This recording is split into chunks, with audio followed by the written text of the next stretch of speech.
I can't feel my legs. The millionairess screamed. Until the mechanic's gentle touch sent shivers across her skin. ****. A cold evening breeze swept across the deserted mountain road as Elara Kingston, one of the country's youngest millionairesses, stepped out of her luxury car.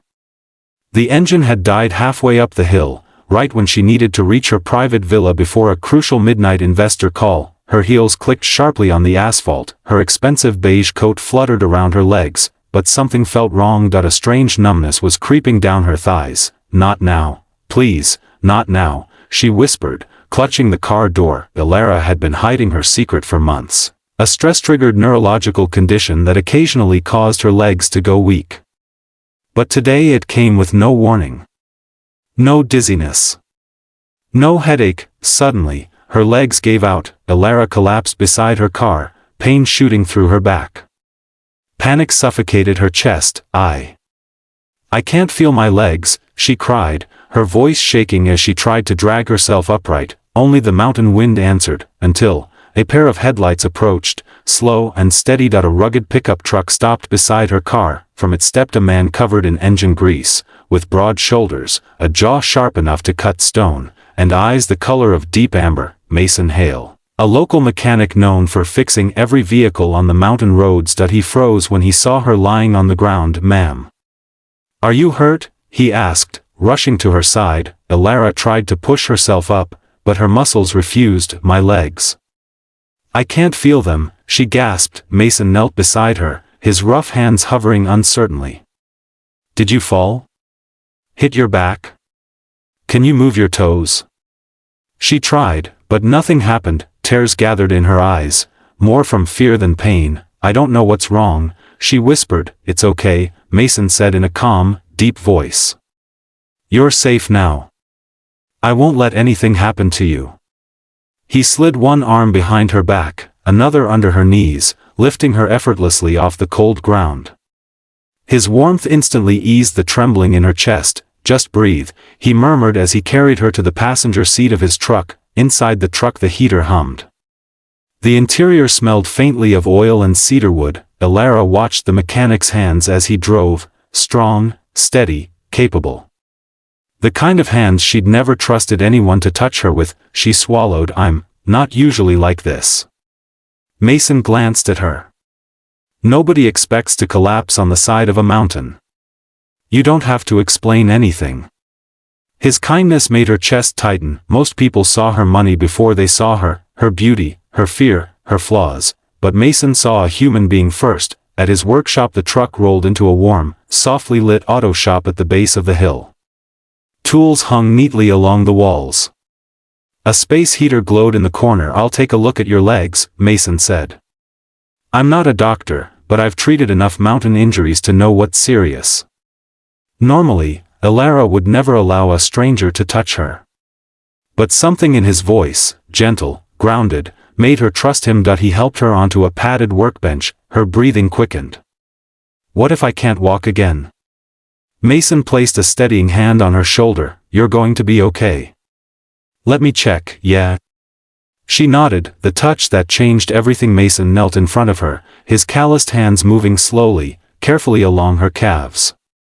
His touch was warm, surprisingly gentle for a man who spent his days wrestling with steel. "Tell me if anything hurts," he said softly. At first she felt nothing, only the weight of her fear. Then, a spark. A shiver raced up her leg. She inhaled sharply. "You felt that?" he asked, eyes lifting to hers. She nodded, cheeks burning. "Yes, your touch feels different," he continued, pressing lightly along her nerves, massaging carefully. Every time his fingers brushed her skin, a new wave of sensation returned, warm, electric, alive. Her breathing hitched. "I think it's a nerve freeze," he explained. "The cold, the fall, stress. Nothing permanent." As he worked higher, the sensations grew stronger, until her entire body felt alive again. She wasn't shivering from cold anymore. "Mason," she whispered, her voice thin. "I can feel my legs now." Their eyes locked, something unspoken crackled in the air. He helped her stand. Mason placed both hands at her waist. "Let's try standing." His grip was firm, protective. Elara slid off the bench, her legs trembling slightly as they touched the floor. She leaned into him instinctively. "You're doing great," he murmured, slowly, carefully. She stood, the world steadied, her legs held, her heart raced. A relieved laugh escaped her lips. "I can walk. And more importantly," Mason said, smiling softly, "you're not alone." The night took a softer turn. He poured her a mug of hot chocolate, rich, creamy, warm, and wrapped a thick blanket around her shoulders. "You fixed more than my legs," she said quietly. "You calmed me." Mason shook his head. "You did that yourself. I just reminded your body what it already knew." Elara looked at him, this rugged, patient man who didn't care that she wore a coat more expensive than his truck, that he cared that she was scared, that he cared that she was hurting, that he cared. Nobody in her world had done that in a very long time, a moment that neither expected. "Why were you even driving up there?" Mason asked. "Running away," she admitted. "From pressure.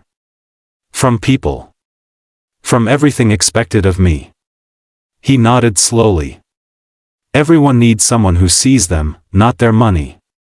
Her heart clenched at his honesty. "Mason," she whispered, "why are you being so good to me?" He stepped closer, lifting her chin gently. "Because tonight, someone needed me. And I don't walk away from that." A warmth spread through her chest, deeper than anything his hands had done earlier, the beginning of something unexpected. Hours later, when she tried to leave, her car still wouldn't start. Mason insisted she stay in the loft above his workshop until morning. As she climbed the stairs, legs steady, heart unsteady, she paused. "Mason?" "Yes?" "Thank you, for giving me back my strength." He smiled, slow and genuine. "Anytime, Elara. And tomorrow, I'll fix your car, and maybe make you breakfast." Her cheeks flushed. "Maybe I'll let you." That night, as Elara lay beneath soft blankets, she realized something. It wasn't just her legs that had gone numb these past few years. It was her heart, and somehow, a mechanic with gentle hands had brought it back to life.